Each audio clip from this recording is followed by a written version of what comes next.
Nah, hari ini kita akan sama-sama belajar bagaimana kita sebagai manusia yang rapuh ini, kita bisa menerima kasih Tuhan itu, dan kita bisa, apa ya, memiliki hidup yang lebih penuh dengan kasih.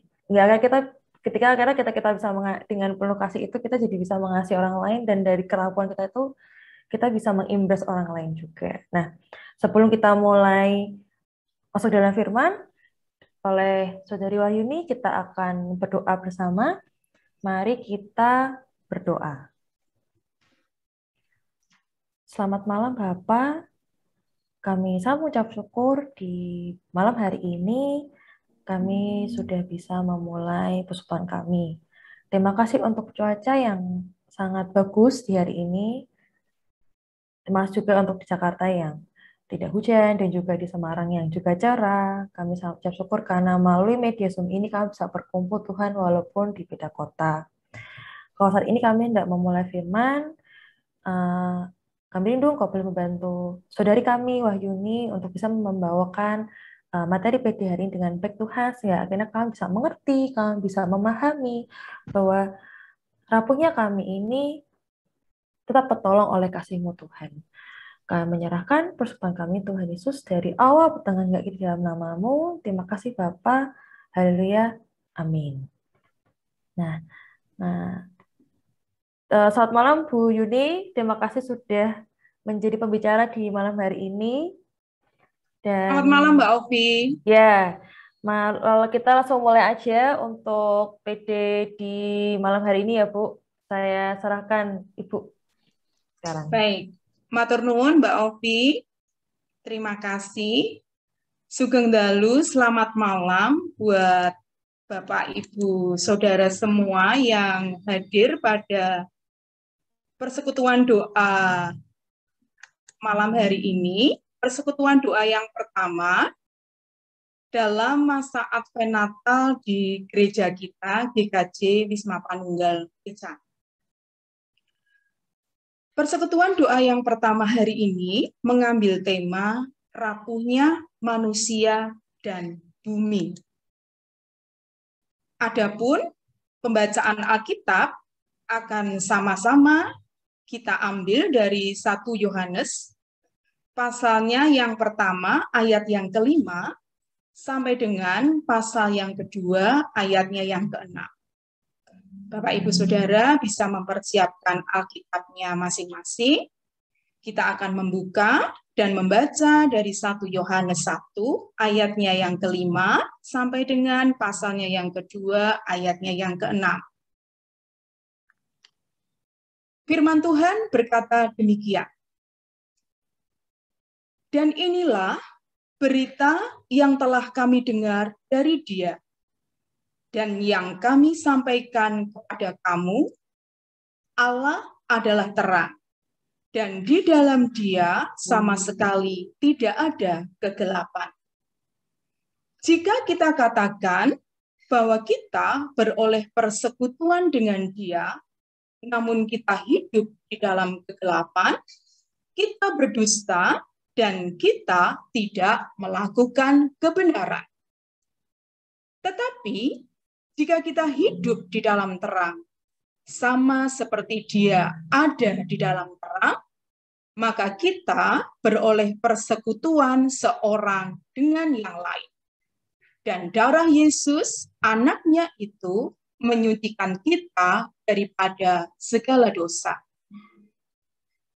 Jika kita berkata bahwa kita tidak berdosa, maka kita menipu diri kita sendiri, dan kebenaran tidak ada di dalam kita.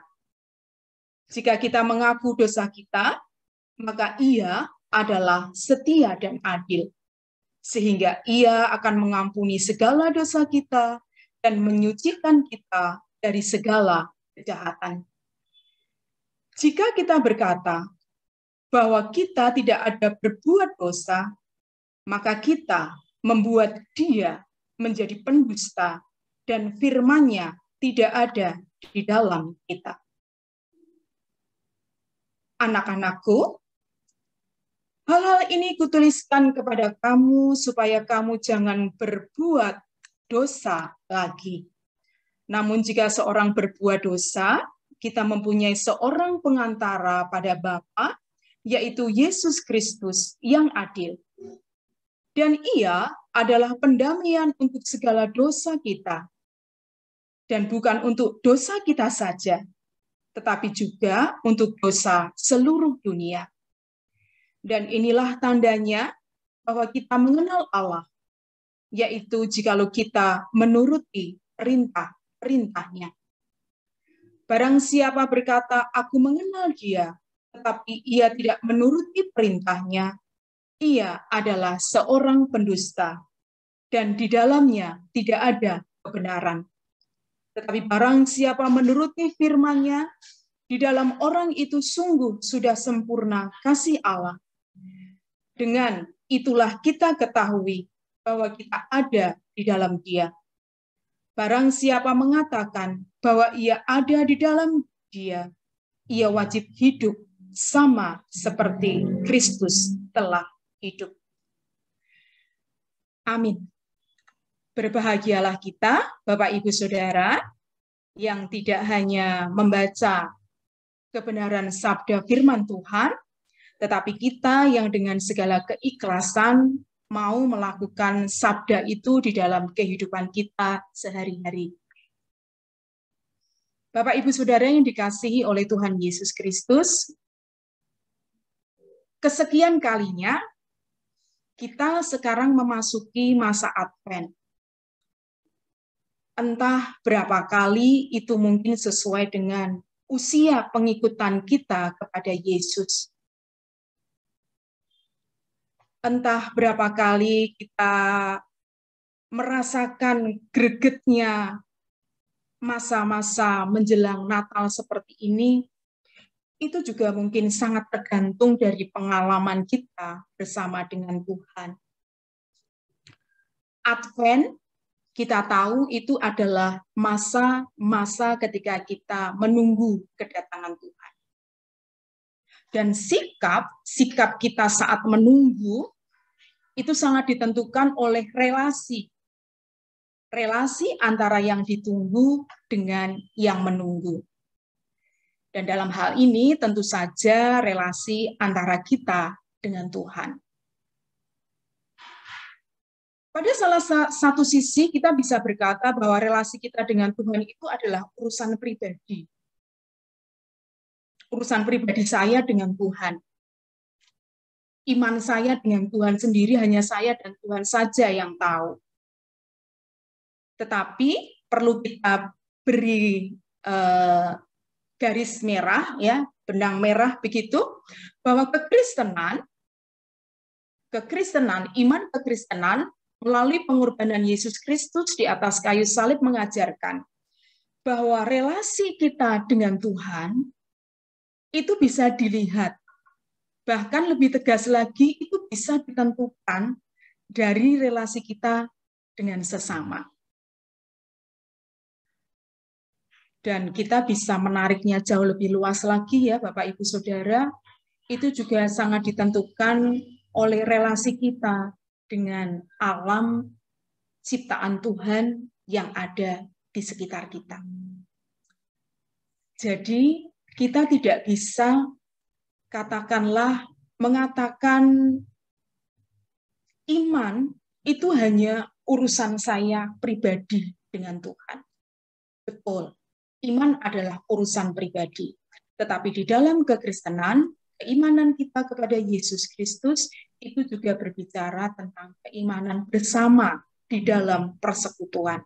Karena Allah memanggil kita masing-masing itu untuk tergabung di dalam persekutuan bersama dengan Dia dan saudara-saudara kita yang lain. Allah itu adalah terang. Dan barang siapa hidup di dalam terang, mereka akan mendapatkan persekutuan atau relasi yang baik dengan Tuhan. Apa itu hidup di dalam terang? Apa artinya hidup di dalam terang?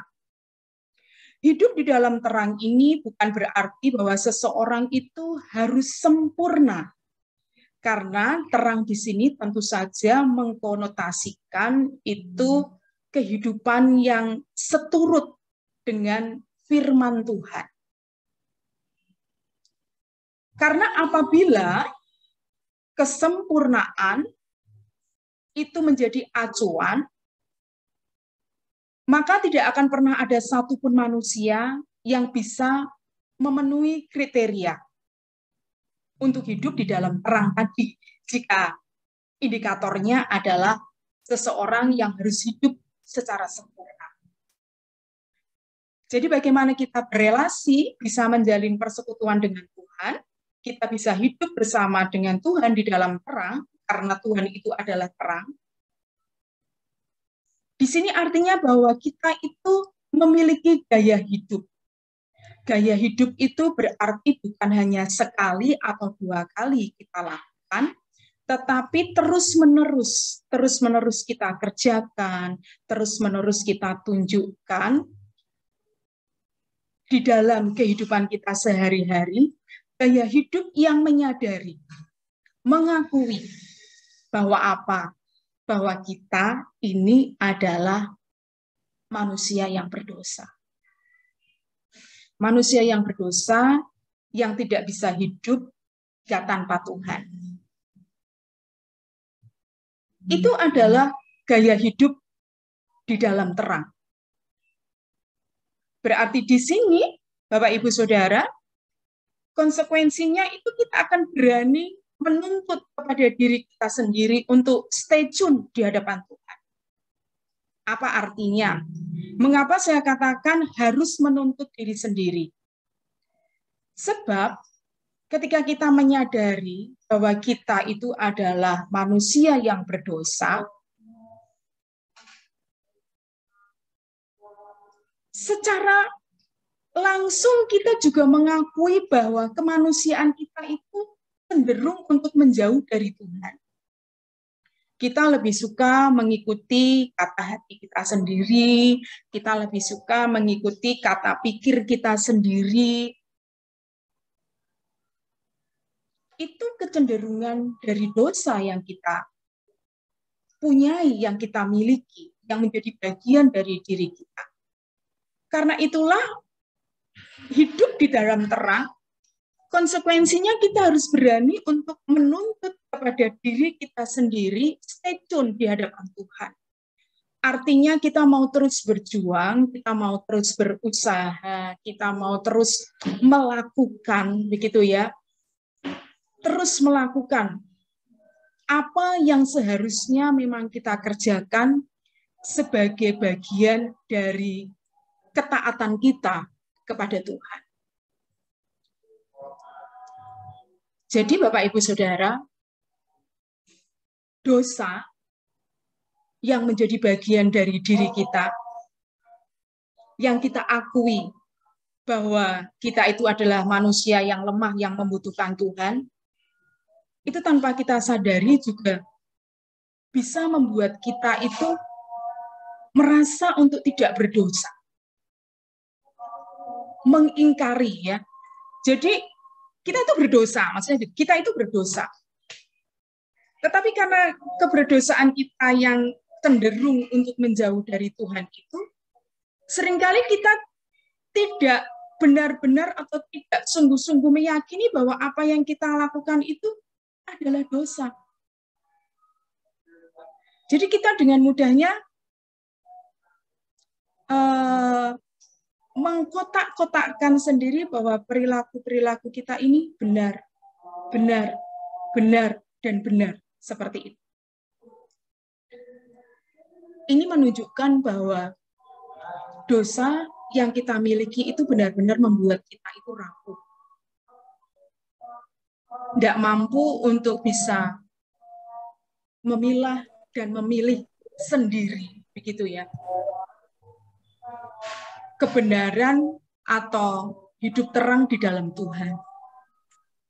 Nah, di titik inilah Bapak Ibu Saudara yang dikasihi oleh Tuhan Yesus, kita membutuhkan Tuhan.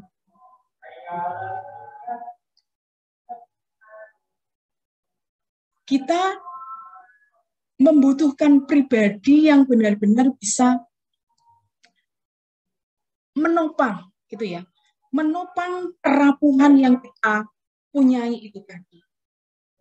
Kecenderungan dosa yang kita punyai itu tidak justru semakin menyeret kita jatuh ke dalam dosa berikutnya, tetapi kerapuhan kita itu ditopang oleh kuasa Allah dengan cara kita menjalin relasi yang baik dengan Tuhan.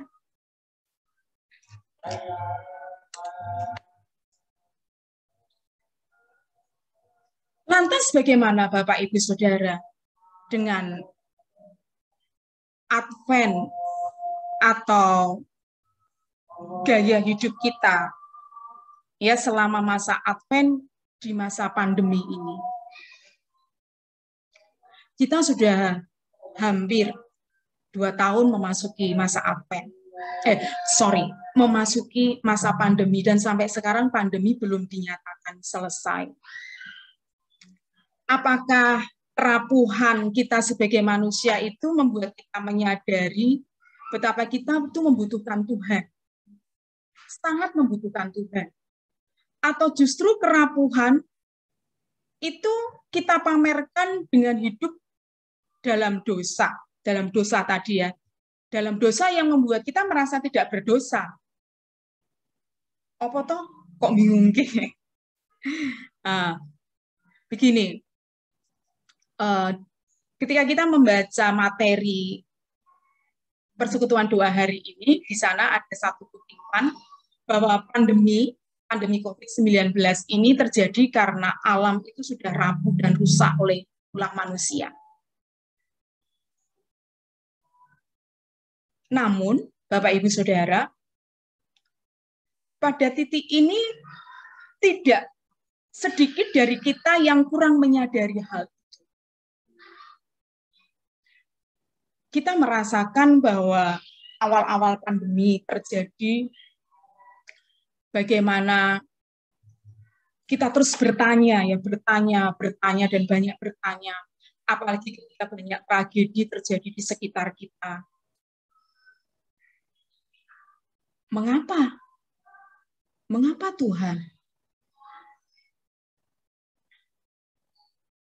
Siapa yang terkena atau sempat terpapar COVID-19, kalau saya bisa katakan Bapak Ibu Saudara, itu seperti arisan, kita nggak ngerti gitu. Siapa yang akan terkena, siapa yang akan terpapar. Kita seperti menunggu giliran, tapi nggak jelas gilirannya itu nomor berapa, kita nggak ngerti. Apakah kita masuk antrian untuk terpapar atau tidak. Karena virusnya itu memang tidak mudah untuk terdeteksi.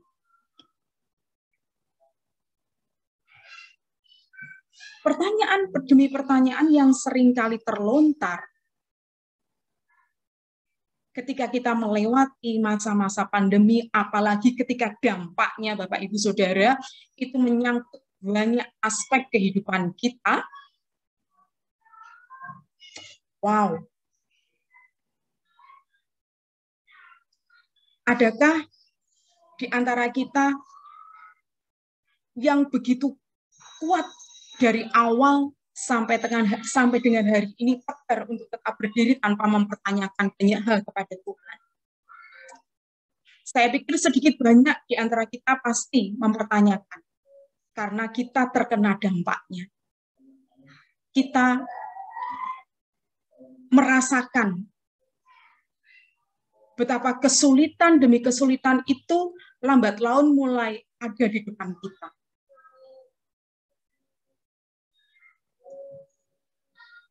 Namun perilaku manusia ketika masa pandemi pun, Bapak Ibu Saudara, itu justru tidak mendukung dalam artian mendukung untuk mereka bisa bangkit dari berbagai macam pertanyaan-pertanyaan yang bergulat di dalam dirinya. Namun justru semakin memperparah. Contoh misalnya, banyak berita-berita tidak benar yang mulai tersebar, dan kita dengan mudahnya juga menyebarkan berita-berita itu tanpa kita sadari. Tanpa kita sadari. Mulut kita juga mulai bercerita ke sana kemari tentang sesuatu yang belum tentu kebenarannya. Dan kita menceritakannya seolah-olah itu benar. Seolah-olah itu valid. Seolah-olah itu memang berita yang sungguh-sungguh terjadi.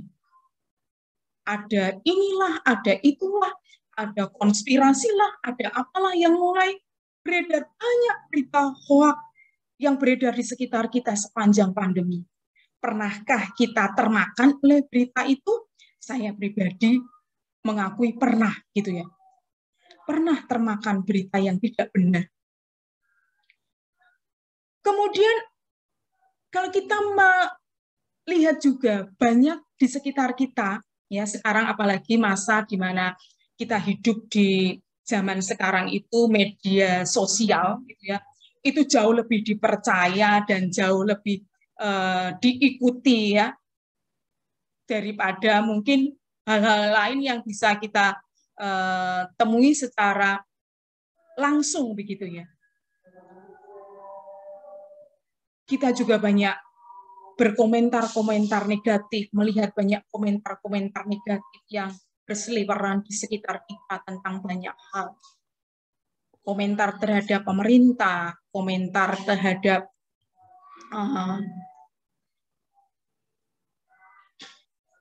kebijakan-kebijakan yang terjadi di sekitar kita, komentar terhadap semua kejadian-kejadian, banyak hal-hal yang nyinyir gitu ya, nyinyir yang beredar di sekitar kita, dan tidak kita sadari pun kita juga mungkin 1-2 kali pernah melakukan penyinyiran itu ya. Keras hati, susah untuk berubah begitu ya. Apalagi awal-awal itu Bapak Ibu Saudara, ketika kita memasuki gelombang yang kedua di mana suasana mencekamnya itu jauh lebih terasa begitu ya. Gelombang kedua pandemi Covid itu daripada yang awal-awal, itu gelombang yang kedua itu suasana mencekamnya begitu terasa. Di sekitar saya ini dekat jalan raya hampir setiap kali ya, sehari mungkin lebih dari 20 mendengar sirene ambulan berjalan mondar-mandir seperti itu. Psikologis kita ikut terlibat di dalam suasana ya. Tetapi kita juga melihat bahwa banyak orang di sekitar kita itu yang ketok iki asik-asik aja gitu ya, cuek dengan pandemi yang sedang terjadi. Begitu Bapak Ibu Saudara. Seperti pengalaman saya.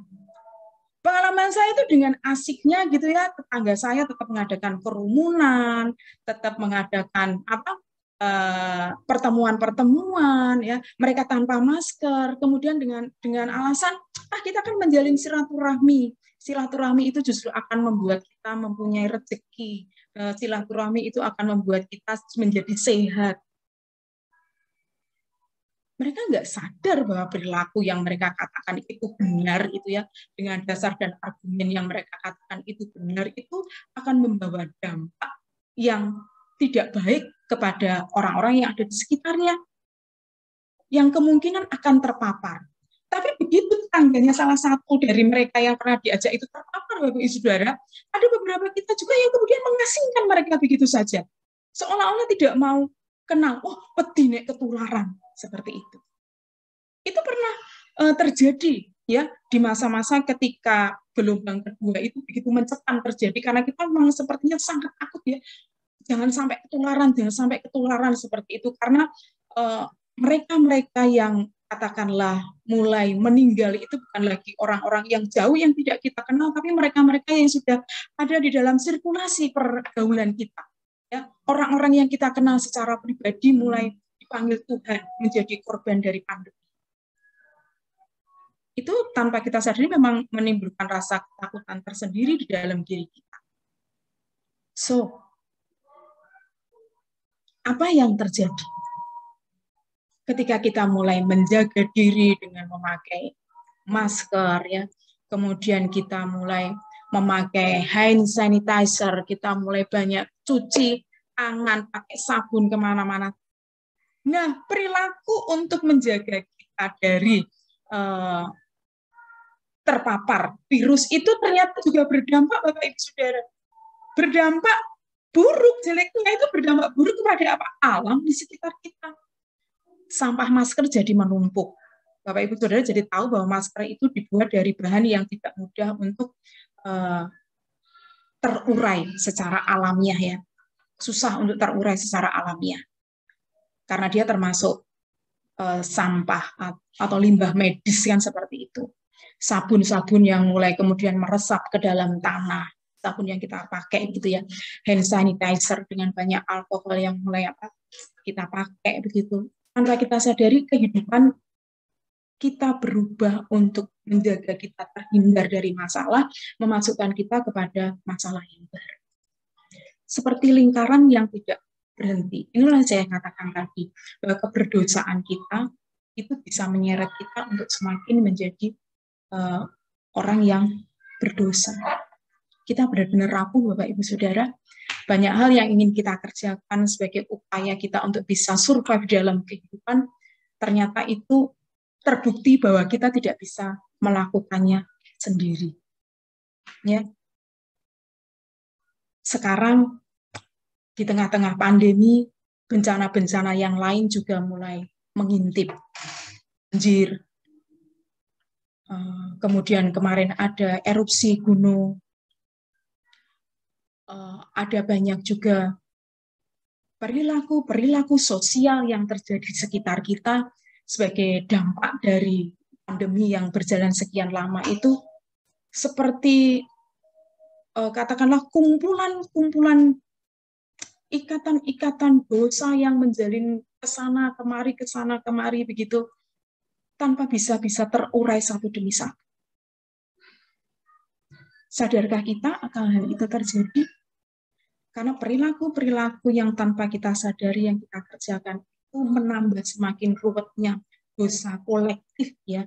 Ya, jadi dosa itu kalau kita pahami di kekristenan, dosa itu bukan hanya bicara masalah salah kita karena kita tidak taat kepada Tuhan, bukan hanya bicara masalah salah kita sendiri, tetapi juga bisa berbicara masalah dosa kolektif, dosa bersama ya. Dosa bersama ketika hal yang tidak baik, tidak sesuai dengan kehendak Tuhan itu justru kita dukung secara bersama, diimbui oleh perilaku ini menjadi satu, sehingga itu menumpuk, itu menjadi kesalahan atau menjadi dosa kolektif di sekitar kita, dan itu sedang terjadi saat ini. Sadarkah kita bahwa kondisi ini benar-benar seperti sirene? Kita butuh. Kita sedang ada dalam masa yang benar-benar tragis, Bapak Ibu Saudara. Siapa yang kita butuhkan di sini? Tuhan. Ya, Tuhan. Karena hanya Tuhan yang bisa melepaskan kita dari ikatan-ikatan yang tidak bisa terdeteksi dari mana ujung dan pangkalnya. Firman Tuhan hari ini mengajarkan kepada kita semua. Kita diajak untuk sadar bahwa kita harus bisa untuk mengakui saya berdosa. Saya manusia yang berdosa. Manusia berdosa yang butuh. Manusia berdosa yang membutuhkan topangan, pelepasan dari belenggu-belenggu yang tidak tahu juntrungannya tadi. Hanya Tuhan yang bisa melakukannya untuk kita. Mari kita mau merasakan itu, betapa suasana atau kehidupan kita saat ini itu benar-benar menyedihkan, Bapak Ibu Saudara, jika kita menghadapinya dengan santai-santai saja. Oh, biasalah kehidupan bergereja, kehidupan beragama, gitu kan. Sing penting ya bagaimana kita berusaha untuk tetap hidup, bagaimana ini ya, dosa atau tidak itu sepertinya untuk tidak perlu untuk kita pedulikan lagi atau tidak kita perhitungkan, itu nomor sekian lah. Karena apa?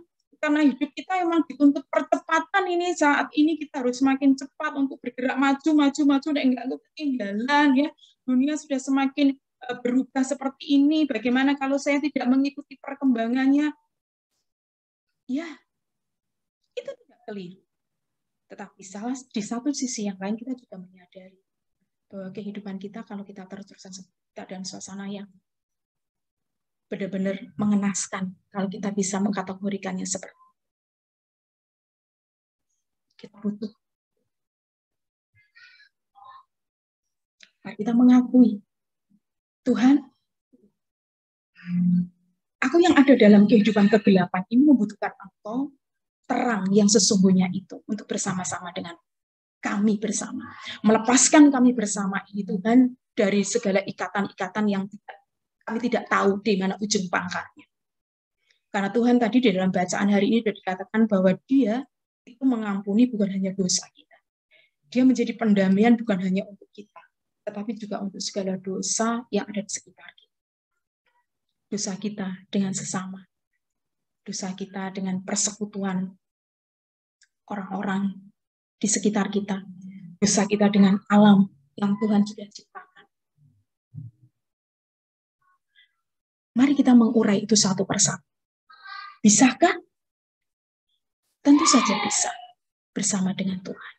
Caranya, akuilah bahwa dan buku Tuhan. Kemudian, mulailah kita mencoba mengubah kehidupan kita. Dari diri kita sendiri. Dari diri kita sendiri, ubahlah. Dari perilaku-perilaku yang mungkin semakin menambah buruknya atau rapuhnya kehidupan kita sebagai manusia, rapuhnya kehidupan bumi kita. Dengan cara apa? Misalnya, buang sampah. Ya, jangan sembarangan numpak motor ya, makan permen terus buang. Alah, membungkus permen ini, ya kan kabur nanti ya. Atau kita mulai sering gunakan banyak plastiknya untuk belanja begitu ya. Mari kita mencoba untuk memakai barang-barang yang bisa kembali didaur ulang begitu ya. Bahan-bahan yang bisa terurai oleh alam. Mari kita memulai dari diri kita sendiri. Pelan-pelan begitu Bapak Ibu Saudara. Karena ikatan kita memang sudah sangat membelenggunya itu rupak begitu ya. Mari kita mengurai satu persatu dari diri kita sendiri. Ubah.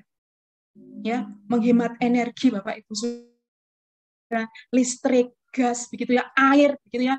Terutama itu mungkin kalau yang agak sering kita kerjakan tuh ngecas segala sesuatu ya, nancepin banyak-banyak alat elektronik itu kita jarang untuk nyabutnya lagi.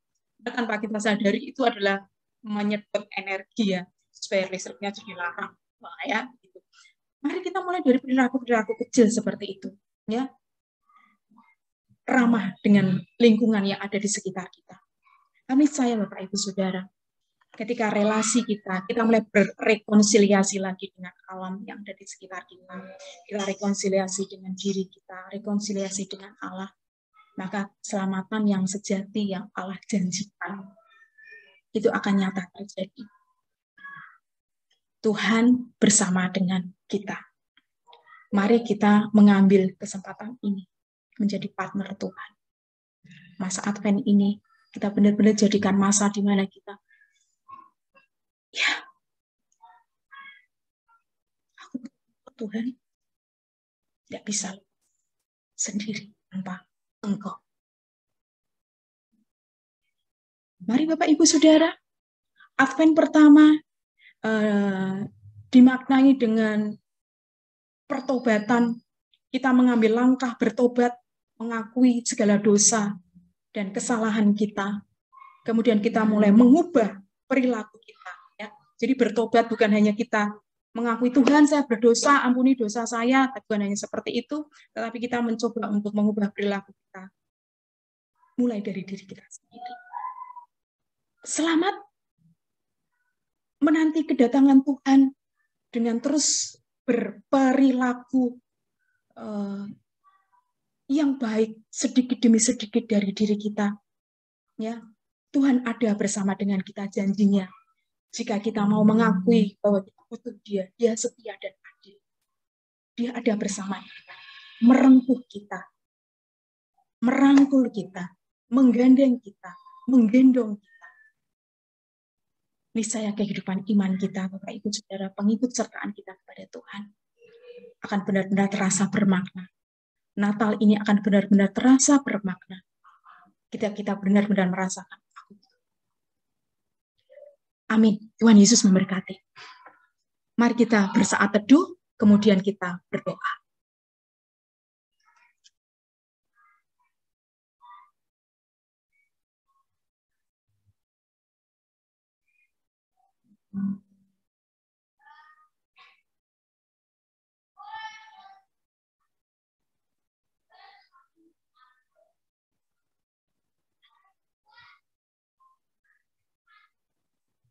Bapa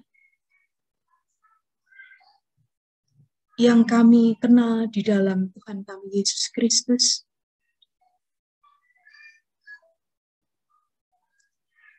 terima kasih. Terima kasih. Ungkapan syukur itu tak henti-hentinya kami naikkan di hadapan-Mu.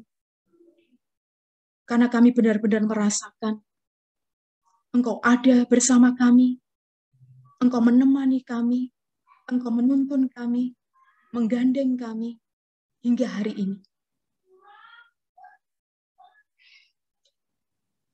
Jika hari ini kami ada, mungkin kami bisa dikatakan luput dari keganasan pandemi. Meskipun pandemi ini belum selesai. Namun kami juga menyadari bahwa sesungguhnya kehidupan kami itu dilingkupi dengan banyak persoalan, dilingkupi dengan banyak penderitaan, dilingkupi dengan banyak air mata, sebagai perwujudan dari dosa kami.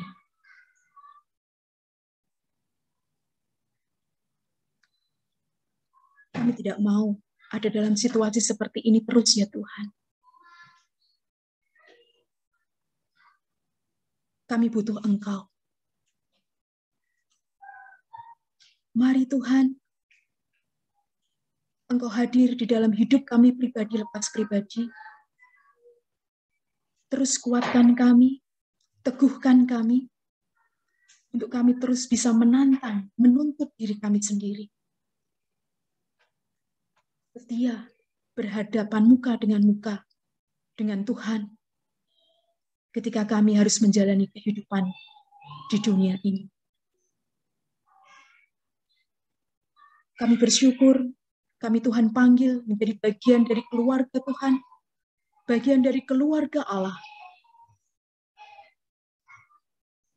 Biarlah ketika kami memasuki masa Advent ini, kami mulai melihat diri kami masing-masing, berefleksi diri, kemudian mulai memilah dan memilih, memulihkan kehidupan kami seturut dengan kehendak-Mu. Sehingga dari pribadi lepas pribadi, ketika kami melakukan semua itu, kehidupan kami secara persekutuan di gereja, kami percaya juga lambat laun akan Tuhan pulihkan. Kami sadar kehidupan kegerejaan kami juga belum sempurna.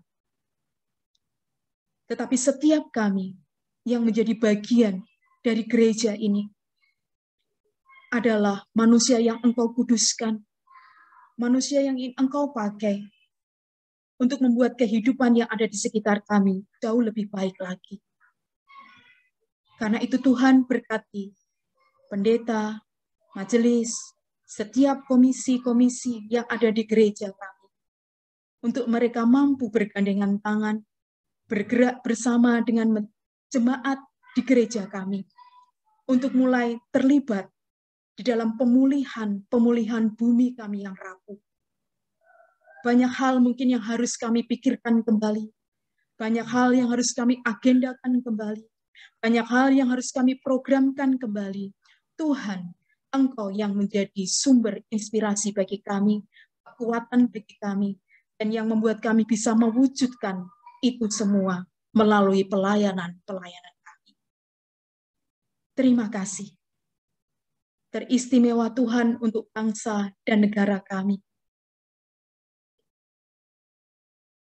Yang sedikit demi sedikit mulai bangkit. Tetapi bangsa yang besar ini memang tidak pernah luput dari berbagai macam persoalan. Namun satu hal yang kami percaya, Engkau juga menopang bangsa ini. Engkau menguatkan setiap pemimpin-pemimpin bangsa kami. Mari Tuhan, Engkau berkati. Terima kasih ya Tuhan. Terima kasih Yesus. Kami menyerahkan seluruh doa, harapan, dan permohonan kami ini hanya di dalam satu nama, Tuhan kami Yesus Kristus, yang sudah mengajarkan kami berdoa. Bapa kami yang ada di dalam surga, dikuduskanlah namamu. Datanglah kerajaanmu, jadilah kehendak-Mu di atas bumi seperti di dalam surga. Berilah kami pada hari ini makanan kami yang secukupnya, dan ampunilah kami akan kesalahan kami, seperti kami pun mengampuni orang yang bersalah kepada kami. Dan janganlah masukkan kami ke dalam pencobaan, tapi lepaskanlah kami daripada yang jahat, karena Engkau-lah yang punya kerajaan dan kuasa dan kemuliaan sampai selama-lamanya. Amin. Demikian Bapak Ibu Saudara, firman Tuhan hari ini kiranya bisa menjadi berkat buat kita bersama, menyemangati kita memasuki masa Advent, sehingga Advent kali ini, Natal kali ini, Desember kali ini, sungguh-sungguh membawa perubahan yang sungguh berarti di dalam kehidupan kita, perubahan yang membuat kita boleh semakin selaras dengan kehendak Tuhan. Tuhan Yesus memberkati kita semuanya. Terima kasih. Saya kembalikan waktu kepada Mbak Ovni. Ya, terima kasih Bu Yuni untuk malam hari ini sudah jadi pembicara. Sungguh apa ya? Ini mengingatkan kita semua bahwa kita ini adalah manusia yang berdosa. Kita punya kecenderungan yang lemah, gitu kan?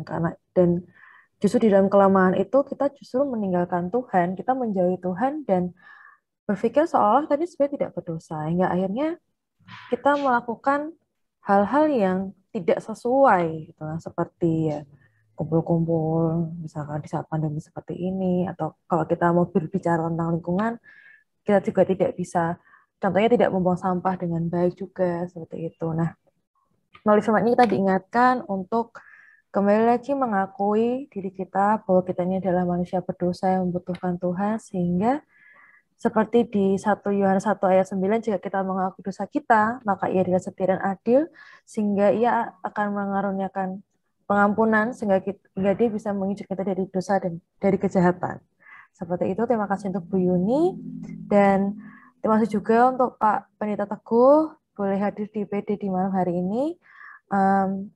Kami juga mau menginformasikan bahwa selama PD di masa Advent, selama Desember ini, kami tidak membuka sesi pertanyaan, jadi memang fokus di pembahasannya aja seperti itu.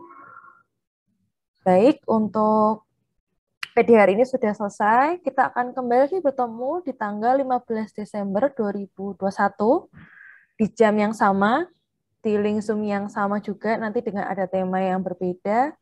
Dan saya harap juga kita semua tetap sehat, dan kita bisa memulai aktivitas kita menjadi lebih baru lagi dengan satu pemikiran yang baru lagi. Terima kasih untuk Bapak dan Ibu yang sudah boleh hadir di tempat ini, juga saudara-saudara. Saya ucapkan selamat malam semuanya. Terima kasih. Terima kasih Mbak Yuni, terima kasih Mbak Ovi. Ya, sama-sama Bu Marki. Terima kasih, selamat malam.